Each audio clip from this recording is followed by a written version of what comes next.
Hi people, and hello my chili con carne crew. It's the man a bit designed for my eyes. Chili here, doing a 5-minute review on Devin Townsend's newest album, Powernerd. What a name for an album. I was kind of expecting a Henry Cavill donning a Space Marine armor from Warhammer 40k to be the cover artwork, to be honest. Instead, we are left with this. I mean, it looks nice, but damn, it's just so dull to look at. So upon hearing the news that Devin Townsend was releasing the new album, I was pretty excited, but apprehensive. You see, I've covered a couple of albums of his on my 5-minute review series, with Empathy, Light Work, and the Snuggles and Puzzles albums, and anyone who has followed Devin Townsend for the last couple of years knows that he writes whatever the hell he wants to. So the main question I was asking before listening to this album was, what side of Devin Townsend will we get for this record? What type of music can we expect?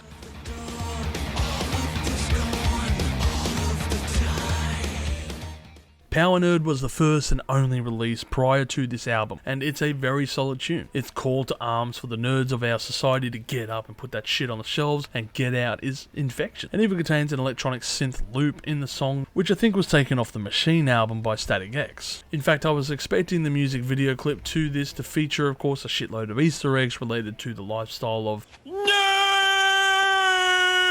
freaking weeaboos. In a side note, I find it highly entertaining that the nerd lifestyle has finally hit center stage and found a mainstream market, with the likes of Dungeons and Dragons and the aforementioned, of course, Warhammer 40k, both being highly regarded hobbies and no longer viewed with the negative light that it once was. Fun fact, but Henry Cavill nearly lost his chance to become Superman when he almost missed a phone call from the studio, telling him that he had won the audition due to him partaking in a raid on the World of Warcraft. And I can relate to this, having lost nearly a year of my life to that addiction, and I can confirm, of course, the hours that are required to perfect your main character and choose the right skill sets, especially when you're a Destruction Warlock. Alliance for the win, people. The single also showcases the new band logo that will be used moving forward, as the heartbeat letters are displayed on the front cover, which reflects the message that is on offer throughout this album's runtime, or at least most of it. Other highlights off this album, such as the song Gratitude, is like a positive burst of metal that I would call jubilant core, with their slow pace and use of uplifting keyboard sections or acoustic bridges between the choruses. Devin himself is telling a message of stating how he has managed to conquer the world and is extremely gracious to have been able to do so. This is a constant theme on the album, as it does spread a positive message, so I guess Townsend is in a great mindset currently and is made transparently clear with other songs like Young Lover, or the extremely quirky album closer Ruby Quaker, which also calls back to his love for coffee,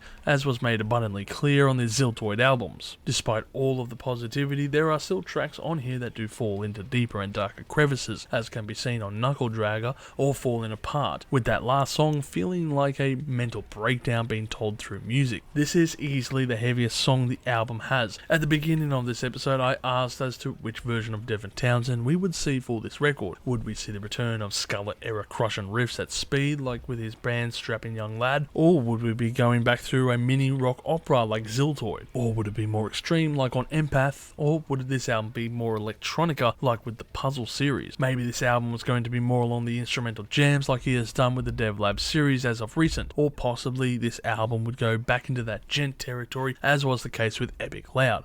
And yes, I'm aware that many people hate that name for the genre, but you have to learn to accept it. It will always be called this. I think the quickest and easiest way to describe this latest effort is to say that it's a lighter version of Addicted. The songs on hand here are a bit more commercially accessible, I suppose you could call it, but it's not a detractor for the music on hand. Most of the tunes are slow paced, especially compared to his earlier works, and I'm fine with that. I would say that this album is more in line with the Devin Townsend than I prefer, especially compared to his last few releases, but it's still not an album that I would revisit anytime quickly. There are a few songs I would add to a playlist, such as with the first 3 songs on this album, but after that, it starts to feel like a roller coaster that you have ridden several times when you were younger, and now that you are returning as an older person, you would swore that the excitement you felt for this particular ride was much more than you are currently experiencing. I admire this return to form, and I certainly prefer it. And perhaps this riff lord is just out of practice, considering that he has also been all over the shop over the last few years, so I can let this one slide, but I will will be keeping my eyes peeled on the horizon for whatever comes next. Overall, I'm going to give this album 6 million chilies on the spicy scale, with my favourite tracks being Powernerd, Falling Apart, and Knuckle Dragger. This album was fun, but not great, and while I wasn't expecting a groundbreaking effort that was the case with Epic Loud, an album that I would consider to be in my top 10 metal albums of that decade, I certainly appreciate the works that are on here, and I'm glad to hear that Townsend is in a good mindset, that he wishes to spread all of these positive messages to anyone who wants to listen. I'm always eager to hear what Devin puts out because he always writes great tunes, so here's to the future. If you've enjoyed this content, make sure to smash that like button, subscribe to us, and stay notified for future music related content because it keeps our manager happy at the end of the day. We are also on Discord, Instagram, Facebook, and all those other social platforms if you want to check us out. As always, people, you have a great day and stay spicy.